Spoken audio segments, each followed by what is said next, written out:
I'm Mel. And I'm Mark. And this is the Cerebral Sports Podcast.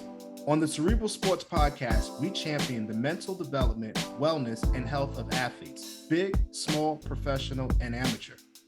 Week to week, we'll have compelling conversations with athletes, coaches, parents, and mental health professionals to discuss their experiences and point of views as we work to bring awareness to the most vital muscle in an athlete's body, the mind. All right, man. How's everybody doing this afternoon? Jamel here from Cerebral Sport Podcast. Today we have a very special guest, a brother of mine, Andrew Jackson. He is a phenomenal coach. He is now currently at the University of West Virginia as a defensive line coach. He has a long history of coaching, starting back to 2013, where he was a defensive line assistant coach at LIU Post, then moved on to Stony Brook University as a defensive line coach as well, graduate assistant defensive line coach, then moved on to Penn State defensive line grad assistant, then became the defensive line coach at Fordham, then went to Mississippi State as a defensive quality control, James Madison defensive tackle, Old Dominion defensive line, and now he currently resides at West Virginia. I mean, this guy is a warrior, a road warrior, but he has a plethora of great accomplishments along the way. He been around some of the greatest coaches that are out there right now in the college ranks. He's put a lot of players in the NFL, and he's, like I said in the beginning, a brother of mine who I'm very excited to have on this episode. Andrew Jackson, man, welcome. Man, thank you. Appreciate you having me on here, man. It's good to see you guys again. Yeah, man. Did I miss anything? Because I know that's a lot. I know there's a lot of winning in between all those movements. Did I miss anything? Is there any other place that I was going to say you missed the biggest thing. LIU Post alum. Yeah, exactly. That's the biggest thing. That man used to bang heads. He used to crack heads. Mr. Greenhammer himself. Hey, man. Hey, I'm truly proud to be an LIU Post alum. I'm gonna go back to CW Post, man, from back where it started. There you go. CW Post. D-line number 92. You know. Yeah. Marlon's got his cutoff sweater now, so we're all pumped out. Come on, man. I gotta represent, man. So this, like I said earlier, man, our show is designed and dedicated to the mental half of the game. We are trying to educate and push forth another side of the football, another side of sport, period, where it's not just bigger, stronger, faster, more talented, more schematically driven, but what it takes to be an athlete from the mental half. So as we get started, man, the first thing I want to know from you is what made you decide to get into coaching?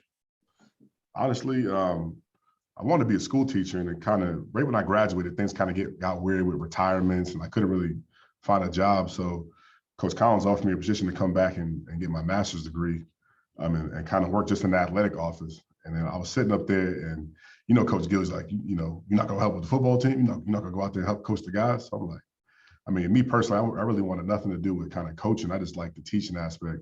So I went out there and started working with Gibber, and it was like the best thing ever happened to me. Like I felt even more alive than when I was a player. I just like teaching people, like being around the game. So that kind of what sparked my interest in coaching was kind of Coach Gill pushing me into it, really. And for those who don't know Coach Gill is my mentor as well, and he's the reason why I coach college sports. He is the Yoda, I call him, the Yoda of most young college coaches that are out there either playing or coaching and doing it the right way. So that's good to know, man. So I know you did play college sports. I know Marlon gave it up already, said that you were a Post alum. So you enjoy coaching more than playing? Why? I think teaching the game comes more naturally than playing it. And I think I was a solid player, but by no means was the game natural to me. And I had to put a lot into it, physically, extra work, studying it. It wasn't natural to me, but even though I enjoyed it. But teaching it comes more naturally than playing, to be honest with you. Awesome. Good stuff.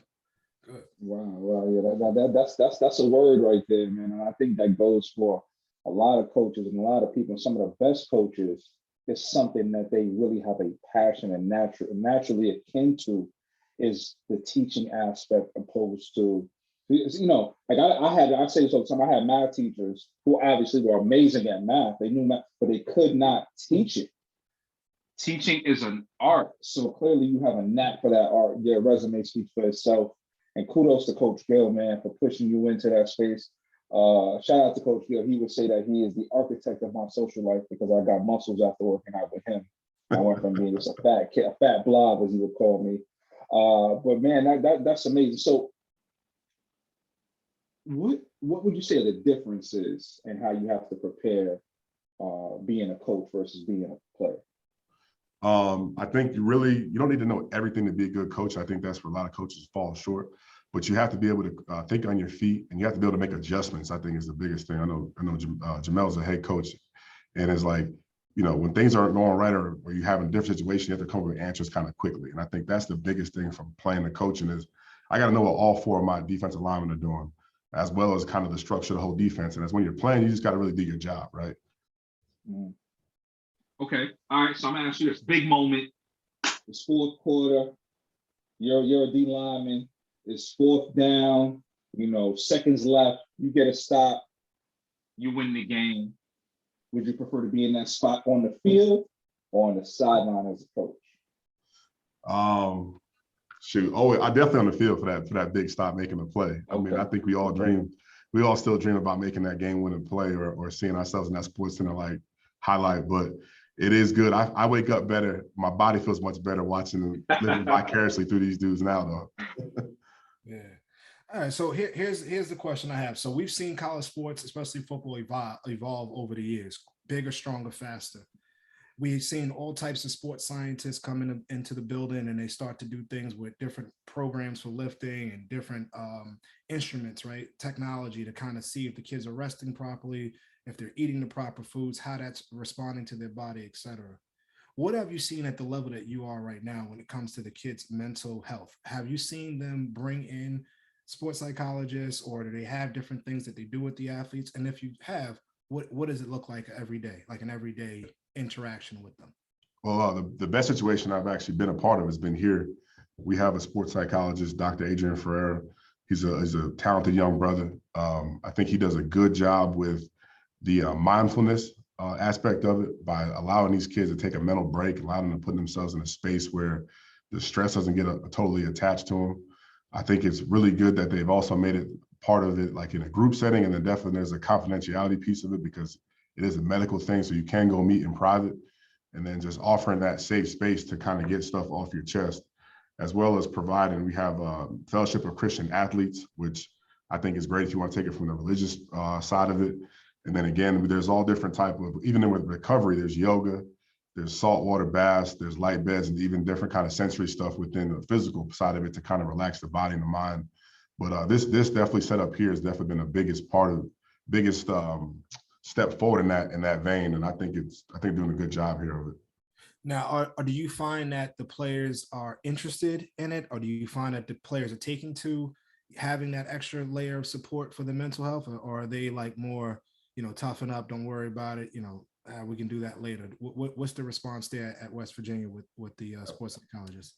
I won't even speak with West Virginia in general. It's kind of a collective thought from everywhere I've been, and even starting back when we played. I think there's a toughness aspect, and I think it's just for men in general, even especially Black men, that you have to have this facade of toughness, and it doesn't have to necessarily even mean being a macho or being a good fighter. You just have to be this tough guy that has no emotions, right? And I think that the mental health buzzword came out to play, and I think it's a very, very important piece you need to talk about and break down.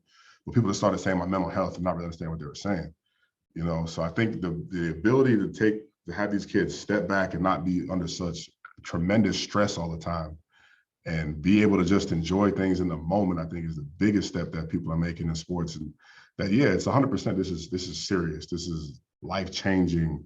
You could do great things. There's winning and losing is very important, but you both well know as well as I do, like if you don't enjoy this, there's nothing that you could do to make it better. There's no doctor you could talk to that force you to enjoy it if you don't really truly love what you're doing. And I think that's the biggest thing. We force each other because of the science, because of the ability to make money and the ability to get a scholarship. We push ourselves into this small little space of college football that really only 1% of the population really could do. Instead of just saying, hey, I'm one of the 1%, even from a Division III player. Like, let me enjoy this space and play football. I'm playing a child's game as a man. Let me enjoy this, right? So I think we're doing a better job of that. Good. Yeah, I know for us when we played, and you were my teammate, I think I was a junior or a senior when you were a freshman. Correct. So let's talk about your playing days, right? Did you ever experience that level of stress at the D2 level where you would just maybe weren't enjoying it as much as you should, or did you always have that same layer of passion, desire, and fun throughout your entire playing career? My first year was real stressful. I don't know if y'all remember. I was coming off a serious injury coming out of high school, and I had some bigger offers, and my game was never the same as I thought it was going to be, right? Who knows if I would have ever panned out at the Power 5 level where I was getting recruited before I went to post and before my injury. Who knows if I would have panned out. But just to get myself back to enjoying the game and putting the pieces back together and just being able to move and function was like, man, I couldn't run as fast. There was guys that were just as big as me. Like my first training camp, and none of it was fun. Like I really wanted to quit. Like in my mind, I never told anybody that, but I didn't enjoy playing football until like the first couple of games of the season, where I was just like, man, it's just football, right? And I was lucky enough to be, unfortunately, to be able to figure it out in my own mind really quickly after 3-4 weeks of training camp. But I mean, at the end of the day, man, it's just football. This is fun. Like we did this as kids in the street, on the grass, in the park. It's the same game, right? It's just bigger and faster. Gotcha. Yeah. That's amazing, man. That's amazing context. I didn't even know about that. What was the injury that you came in with again? I honestly don't remember. I broke my ankle and dislocated it. So I had to have like 2-3 surgeries to put it back together in high school. It was a Friday night game. There might have been like 10-something college coaches out there to see me play. And I'm telling you, like, as far as like a 17-year-old kid, like I thought I was on top of the world, It was kind of like that Boobie Miles moment for me, to go down and get hurt in front of all those people, and I mean, it was obviously small football upstate New York, but that's, to me, emotionally and mentally, that's how I felt. Like I felt like my world crashed down from underneath me, Yeah. I mean, that definitely has an adverse mental effect. And you reference being able to recenter yourself after a few games and seeing it like, it's just football. And you ever feel like you were gaining that full happiness for the game and for playing that you had prior to that injury, prior to, coming to post at a D2 level, knowing that you were getting recruited by bigger schools? Absolutely. And the good Lord works in mysterious ways, right? Like I always wanted to be at this level I'm at right now, big time Power 5 football. And I didn't get there as a player, but I'm here as a coach, and I tend to think I enjoy it as much as I would have if I was playing. Like I wake up every day, I don't feel like I have a job. I don't feel like I work. I wake up every day excited to do what I get to do. Yeah. I imagine that you going through them trials and tribulations gives you a different level of empathy for your players who might be struggling with something similar. I mean, the struggle doesn't have to be apples to apples, but the struggle, you navigated the struggle. What type of advantage, what kind of purview does that give you to, build your guys up? Because I know we talked about some of the support that, is there at West Virginia. And I know not all schools have that. So those guys are, blessed to have that. But you as a coach at its core, if you had a much smaller school, you already have that, that ability, that empathy. How do you apply that and help your players with that? Number one thing is I don't try to attach football in our day-to-day to, I don't equate like that with success in life necessarily. So for instance, I always value the education piece of it. I know people sometimes don't think the scholarship and the trade of education is a proper trade-off for the game, but like, listen, you're gonna leave college without that debt, right? That how many of us we know players that guys we play with that Sally Mae come knocking on the door every month, man. So I always equate it to that, right? Number two is I always equate it like, not a lot of people look like us get a chance to go to school, regardless, go to school for free. So I equate it to those as wins, like the brotherhood, those are wins. The fact you get to sit here and play a child's game and people come to watch you play, like those are wins. Like I don't necessarily make it just about success in the field as wins. And I think that's why, one of the reasons why I think I'd be able to connect with players so much, because it's not, hey man, it's not NFL or bust. You're more than just a football player, right? But if all you care about is football, you don't enjoy the moment and those little things you can learn from each other and that growth, I think that's where the mental strength really, really struggles with people. And if it wasn't for guys like y'all two joke around the locker room, bring me along, I'd probably quit football. But like going down the locker room and post every day, as crappy as it was like some of the most fun times of my life. I still got some of those pictures of us dancing and wrestling and all that stuff. Marlon coming to steal my lotion when he was across from me, so all that good stuff. Yeah, I was going to ask you that too, like your support system. how important, I know in post when you were going through your injury, and obviously you're a teammate of ours, so I didn't know it was that deep. I know we shared, the same dormitory. I was downstairs in Nassau basement with you, and I always used to check in for numerous things, right? But it's very important that you have a support system. So was your family support system strong? Was your position coach support system strong to kind of guide you through those injuries? Oh yeah, definitely. Like number one, my dad was kind of preached some of the same things that I believe in. So he was always about education, right? My dad, some of them, I believe Marlon's parents, came from Jamaica and just working, right? So my dad never had a career, right? He just worked like typical Jamaican. He retired now, still got 3-4 jobs, typical Jamaican, right? So again, I get a chance to do something I love to do. Like I don't feel like I work. So again, that support system was huge, having my family behind me. Mm-hmm. And then again, meeting coaches like Coach Gill who weren't in it for anything other than to help people. As tough as Coach Collins was, as tough as Verdi was, as tough as Pete Lazar was when I was young playing at Gibbons, like all those guys they were about just helping us kids. And then I think that just kind of, it was never for me about getting pushed into the wrong avenue. It was about being a better man. And I think that's kind of what I bring to the table. Gotcha. I love it. So one thing that I talk about with my athletes at Nassau is definitely everything that you preach. I had recruits come in yesterday and we shared those same sentiments as far as like, what's your goal? I want to make it to the NFL. That's a great goal. What about getting to the NFL as far as like getting your education and building on the 2 years of the year that you're going to be here with me? And I try to kind of just bring them back a little bit and let them settle for in the moment and in the present stuff. So that way they can enjoy it. Right. But a big part of that is really just so that way they don't overshoot their confidence and they understand what confidence really is and where it should start and then kind of build from there. What do you see when it comes to your players? Like, do you get a lot of players? I'm sure at Power 5 school, you have high talent, high caliber kids, but they also come into a building where there's more of the same, right?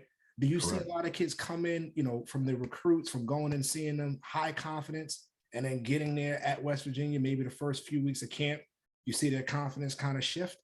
Do you see that often? And oh yeah, those freshmen come in and everybody's got done telling them how great they were in high school, the recruiting process, that heads the size of the earth, right? And then they get in there the first couple of plays and all, it's like, oh snap, everybody in here is just as good as me, or maybe I'm not. I don't feel like I'm good enough. But again, it's all about building those little individual goals that build up, right? Because again, like you talked about some of your guys, if a kid's mentality is NFL or bust, those are the kids that's going to fall the hardest. Because think about it, 1% get a chance to make it. So it's our job to build that kid up. And like you said, help that kid set other goals. Because again, 1% get a chance to go and play in that league. And it only lasts for, if you do make it, average of 3 years if you're a drafted player.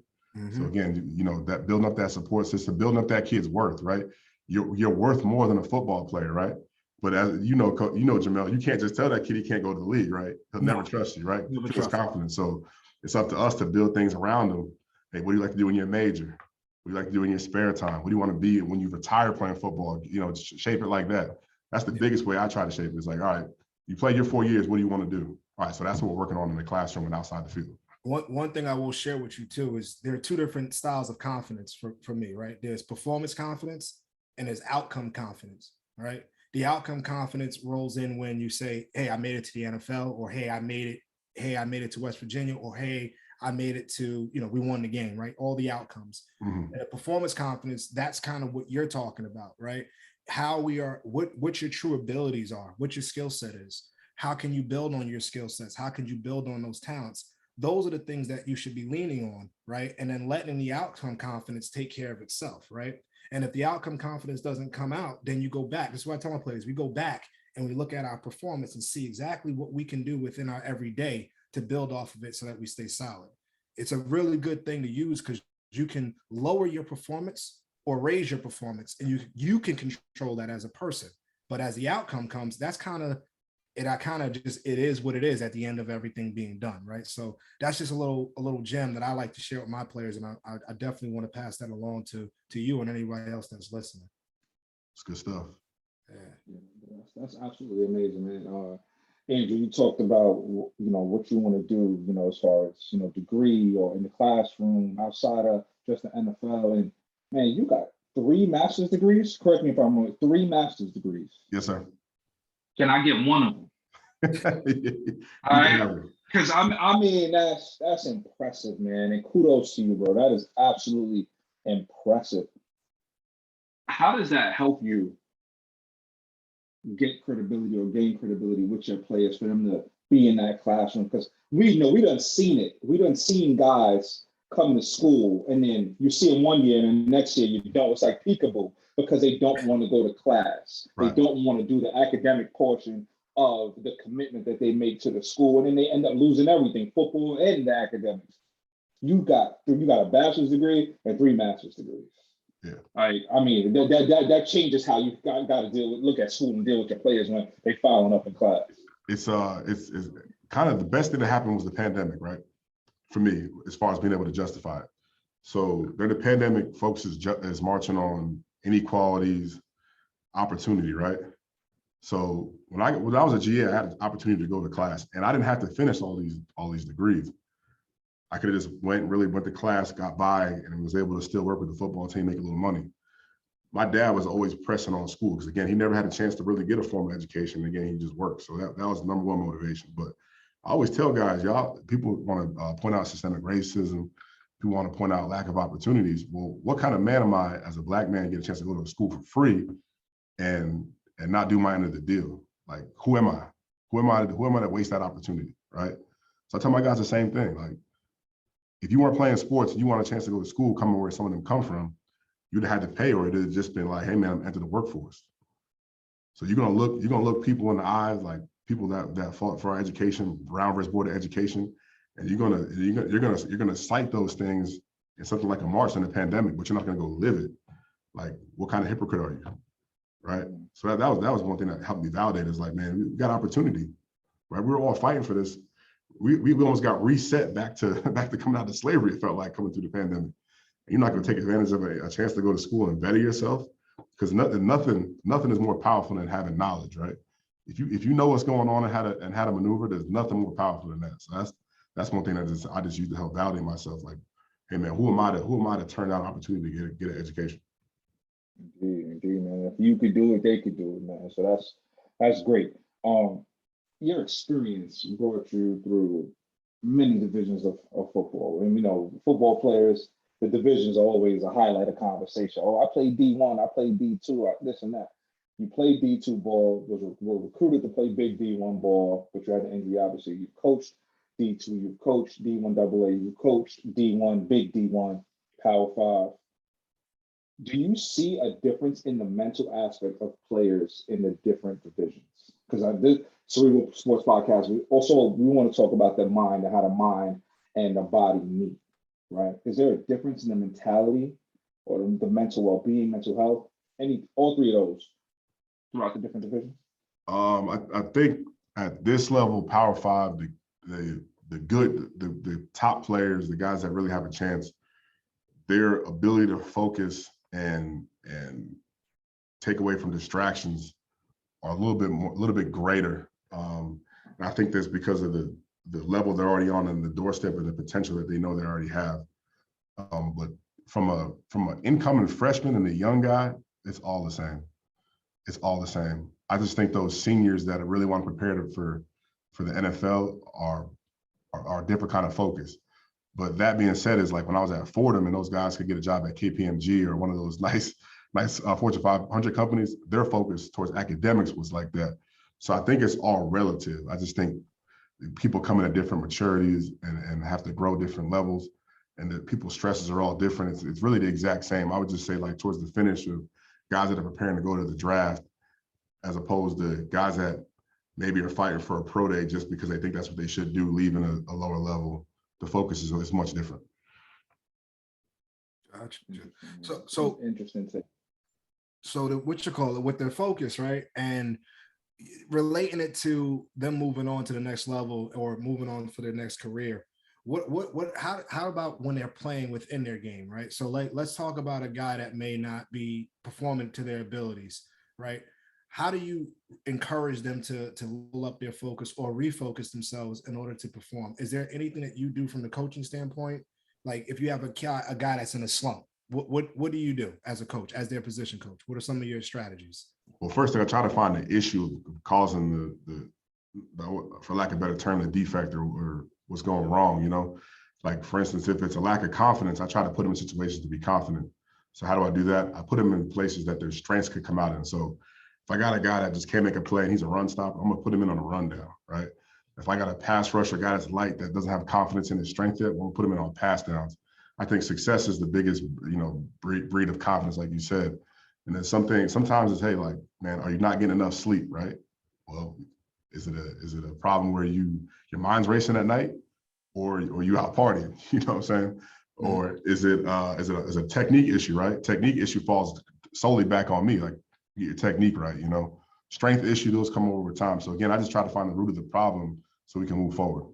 Yeah, I love that response, especially putting them in a position to be successful, right? And then seeing their success.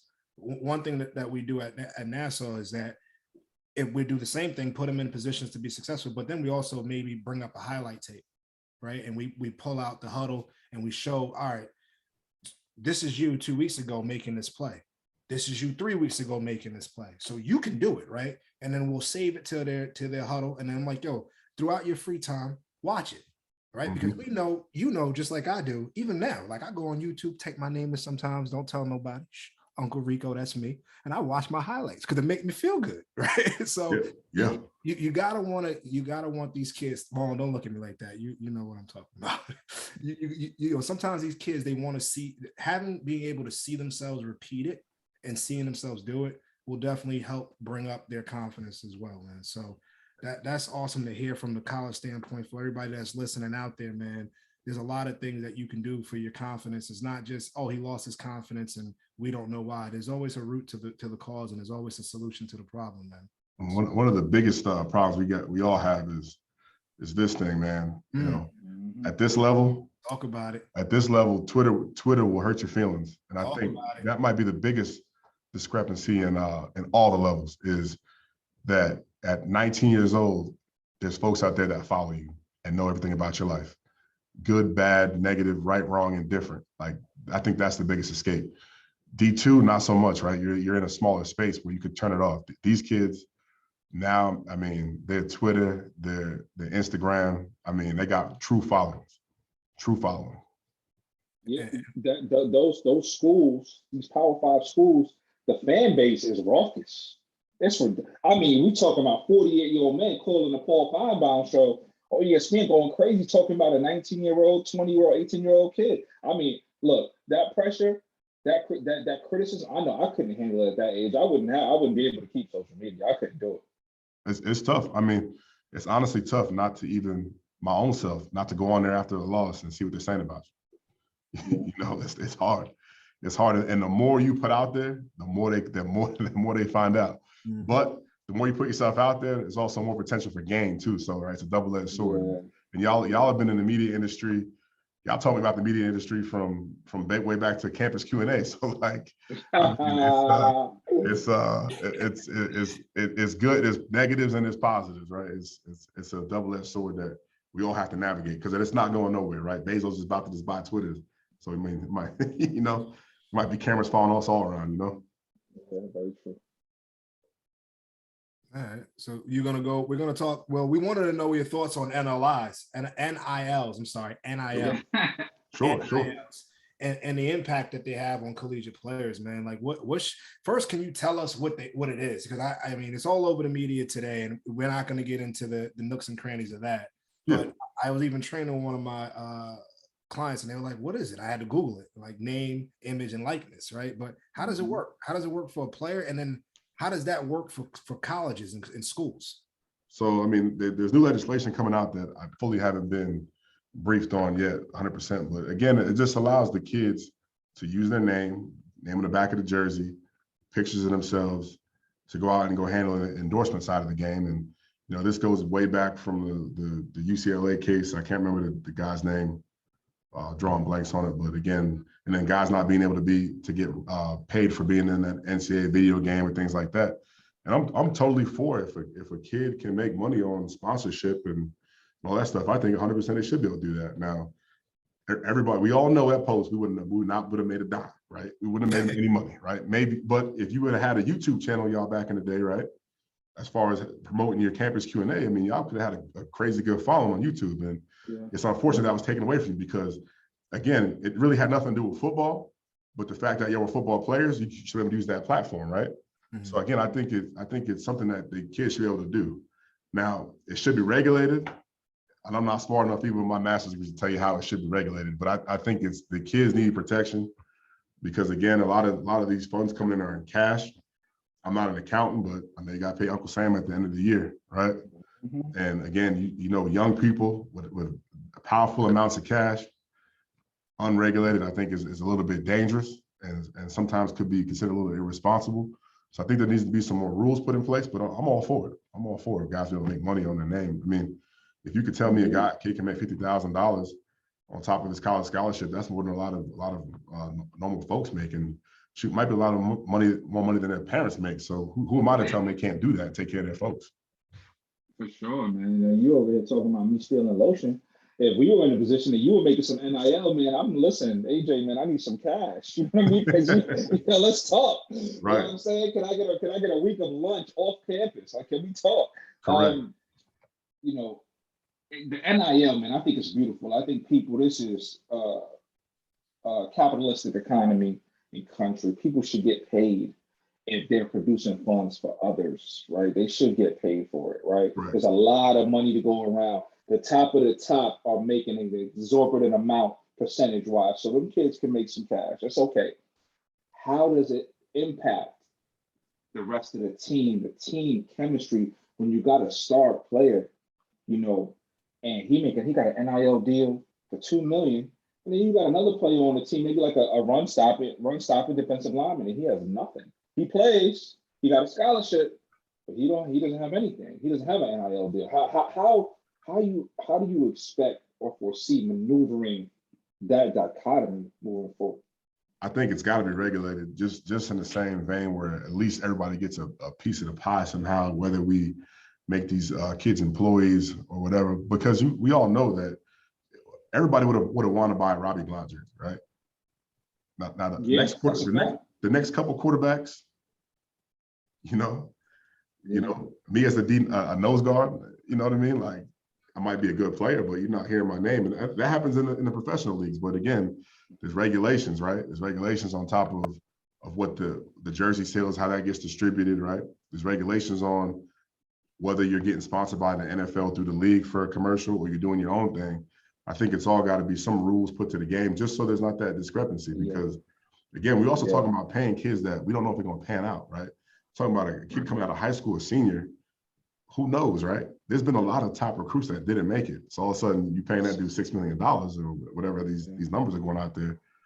It's tough. It's tough. And honestly, I'm glad I'm out of the coaches are taken out of the equation as far as having to deal that stuff out, because I mean, I'm not a marketing expert. I'm an expert at coaching football. You know what I'm saying? Yeah. She's probably gonna have to be some type of profit sharing. I think that is a great way to still keep that harmonious team vibe. If the star quarterback on my team got a $4 million NIL deal, and because he got that, I get some crumbs, you know, eat $1,000 out of it, whatever have you, that I wasn't gonna get, and I'm not that boy like he is, I'm okay. Keep doing your thing, or you're gonna keep getting paid. I can share this thing. You know what I'm saying? Correct. Because again, it's football. So your teammates' contributions are 100% part of your success. It ain't like I'm not even gonna just knock basketball. It ain't like, you know, you got LeBron and everybody's instantly better. Like, you know, somebody's got to block, somebody's got to tackle, somebody's got to run on a kickoff. Like, there's a lot of factors, and nobody wants to promote losers. So if your team ain't winning, you know, you're not getting promoted. Yeah, very true. Smart man. Very true. So I got a quick game for you, AJ. Quick game, man. It's going to be a rattle of a few different words. I want you to define the word for me, right? In your own way, right? You don't have to have like Webster's definition, your own definition, and then the benefit that a player would have using the word in the sports, in any sport, your sport, football, basketball, whatever. Okay. First word we got is confidence. What is confidence to you, and how can a player benefit from it in sports? To me, confidence is preparation in sports. So that knowing what you're doing, how to do it, and being able to put that all together, I think is confidence. And I think confidence drives us in everything we do, whether you're cutting your grass, brushing your teeth, or playing your sport. Okay.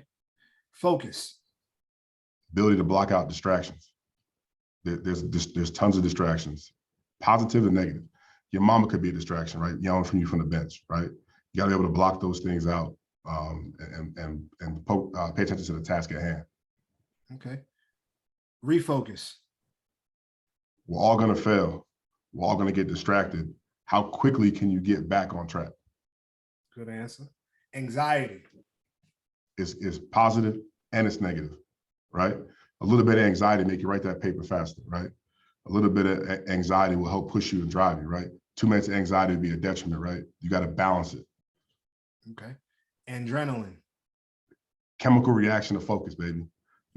That pumped up, that zone you get into, it's the body telling you ready to let it loose. Growth mindset.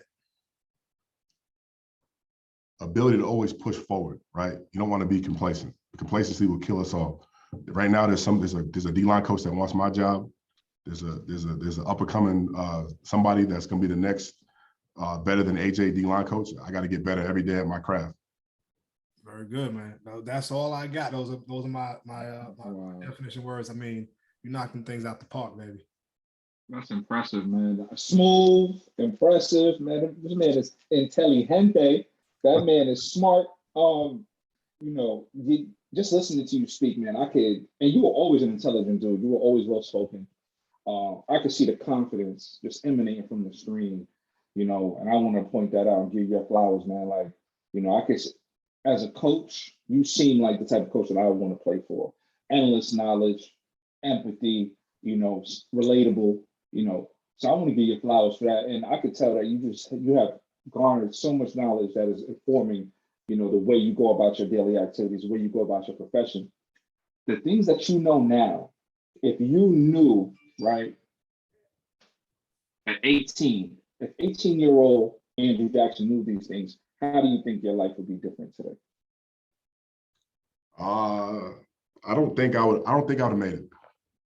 I don't think I'd be where I am today if I knew what I knew at 18. And I tell you, because the struggle is what made me who I am right now, sitting in front of you today. Like I told you, like all my weaknesses, all the stuff, all the places I couldn't focus, I was struggling with stuff, made me better. Like, I think if I was some sort of savant, I don't think I would have. I don't know if I'd have been doing this, and I don't think I'd have been enjoying life as much. Right? I think the thing that has helped me grow is the love to learn and not being afraid to fail. Amazing, man. I look at your resume and it's looking like a 5-star general's uniform. It's so much. 5 years from now, where do you see yourself? 5 years from now, I want to have an opportunity to be a head coach. I don't know if I'm ready to be there yet, but there's not many of us to sit at the top of the table. And I think I owe it to the game and the ones that before me are coming after me to try my best to be a head coach. And I think Jamel feels that power and that responsibility sitting at the top of the table. Like, you're responsible not only for your players, but the family of your staff, their families, making sure they're taken care of. There's a lot of responsibility. And just because we look like the way we do doesn't mean we can't handle that responsibility. And one of the most powerful people in my Rolodex of people is Jamel Ramsey, because like being a head football coach, you're like a governor, you're like a senator. There's so much stuff you're responsible for. And the fact you're doing it and fighting through your own adversities and being a good dad and stuff like that, like, that's inspiring to me, and I want to be one of the next. I appreciate that, man. And vice versa, man. It's like looking in the mirror, bro. So just so you know, just speaking to you, I say thank you for taking the time out of your busy day in the off season when you guys are doing recruiting and all types of things to kind of just give your message and tell your story. Definitely speaking to the athletes from the mental half, but also how real this stuff is to all of us, right? We live vicariously through our players right now, but we also live vicariously through each other, right? And I can tell you, when I first heard you were getting back into coaching and then just seeing your tree and where you were, this is a hard profession. It's unstable. It takes a lot of dedication, a lot of desire. a lot of dealing with adversities and building relationships with people to make sure that if you do move on, you're finding the right spot. So just the same way you look at me and you say you look up to me, man, it's right back at you. Like, I see what you're doing. I understand what you're doing. I love to see people like you do and be successful, have the opportunity to be successful, but not take advantage of the opportunity, really, really dive into those opportunities. And that's why I wanted you to be on the show, because I want to show not only just the people that tune in, but all the athletes, there's so many things that you can do within the game that will help you outside of the game. And if you find those right coaches, so there's two different styles of coaches, in my opinion. There's transactional, right? They're there to get that check and move on. And there's transformative, right? And the transformative coaches is who we are. We're here to transform these young men and transform these young people into being great and having success. Bigger, stronger, faster, more schematic, more skilled, we can do that. But I want to make sure as we're doing that we're giving ourselves the mental piece as well. So that way they can function and deal through with anxiety, stress, depression, confidence, focus, refocus, because all those things are what's going to help us continue to go down the right path. I'm at a JUCO, man. I'm not big time Power 5. We try to get my guys to you, right? But it is a hell of a responsibility. And to be honest with you, I don't really coach football. I don't. I'm not in the meeting room. I'm not sitting on the board looking at X's and O's. I manage. I manage my coaches, manage my players, and I'm just trying to make sure that everybody on the ship is not tilting left or tilting right. We're going down the track the right way, man. So I want to say thank you. You know, I want to say thank you for being who you are, for continue the great success. And if your goal is to be that head coach in 5, baby, just let me know which team it's going to be so I can buy the gear. You know what I'm saying? You don't have a job, my brother. I ain't got no job. This is my job. You got a job, my brother. Whatever you want, baby, we get it done, man. But my thing is, I just want to see successful people be successful, man. And I appreciate you. I love you to death, man. And you're alumni. You're my brother. You're like Marlon. You guys are both my brothers, man. So I'm very excited to push this content out and get it to the people so they can hear it and understand it. You know what I'm saying?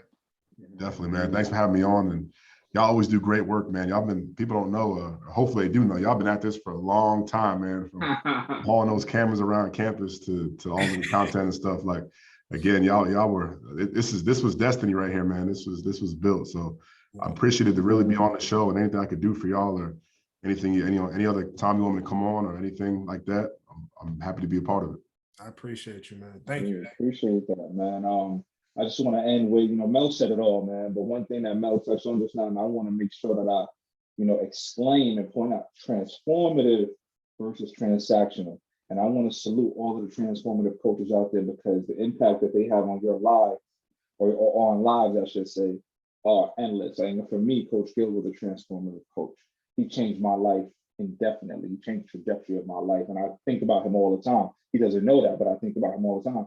And you might not go to the NFL. You're listening to this. You might not go to the NFL. You might not go to the NBA.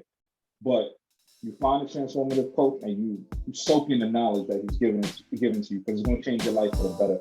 Andrew Jackson's one of those men. Ramsey's one of those men. So I just want to salute y'all for being that way, because it takes a lot to not just go punch the clock, take a check, and bounce, man. So kudos, bro.